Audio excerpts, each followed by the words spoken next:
আন্তর্জাতিক অঙ্গনে অন্যদিন দেখানোর পরে ফিল্ম ফ্রেটার্নিটির যে প্রতিক্রিয়া সেটা কেমন ছিল, আর আমাদের দেশে সুধীজনরা ছবিটা দেখলেন কিছুদিন আগে, তাদের প্রতিক্রিয়াটা কি ছিল? এইখানে প্রথম যে স্ক্রিনিংটা হলো ইটফা, ও যেটা বললো প্রিমিয়ার যেটা হলো, ওটা তুসানস্কি থিয়েটারে হয়েছিল। তুসানস্কি হচ্ছে মোটামুটি পৃথিবীতে সবচেয়ে 1 নম্বর থিয়েটার বলা হয়। সারা পৃথিবীতে যতগুলো থিয়েটার আছে তার মধ্যে সবচেয়ে সুন্দর 1 নম্বর থিয়েটার। এবং মানে বুঝতেই পারছেন যে ওটার যে গ্র্যান্ডিও, ওর যে একটা গ্র্যান্ড অ্যারেঞ্জমেন্ট, সেই এরকম পরিবেশে যখন দেখানো হলো, তারপর ওখানে একটা কিউএনএ করলেন এক ভদ্রলোক, যাকে আমি ঠিকভাবে চিনতাম না। তো কিউএনএ করার পর তারপর বছরখানেক আমি ছবি নিয়ে ঘুরে বেড়াচ্ছি।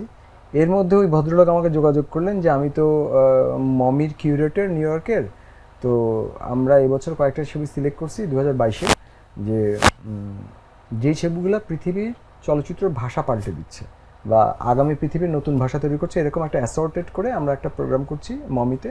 তো তোমার ছবিটা ওইখানে আমরা দেখাতে চাই।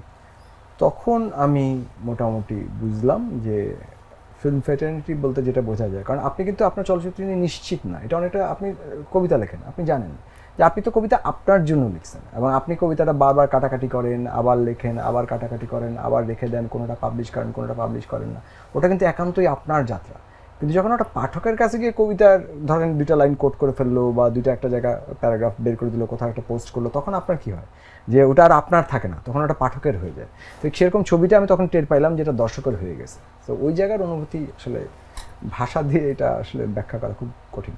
আমাদের দেশে যখন ছবিটা, আমাদের দেশে তো আমরা জাস্ট এই 11 তারিখে মুক্তি দেওয়ার আগে আমরা একটা ছোট প্রেস শো করেছিলাম, যেখানে মূলত প্রেসের আমন্ত্রিত অতিথিরা ছিলেন এবং কিছু গুণীজন ছিলেন, যারা ছবিটা দেখে আমি ঠিক মানে হয় না, মানে এটা এটা এটা অনেকটা আপনার মানে ধরেন যে আপনার ফার্স্ট বর্নের পর যখন আত্মীয় স্বজনরা এসে বলে যে হ্যাঁ বাচ্চাটা কেমন হয়েছে, সবাই তাকায় বলে না যে হ্যাঁ একটু মোটা হয়েছে, পাতলা হয়েছে, ফর্সা হয়েছে, কালো হয়েছে। তো ওইটা কিন্তু প্যারেন্টস কিন্তু একটা স্ট্রেসে থাকে। তো আমি ভীষণ স্ট্রেসে ছিলাম, এখনও স্ট্রেসে আছি যে দর্শক কীভাবে দেখছে, সেই স্ট্রেসটা সবসময় প্যারেন্ট হিসেবে আছে।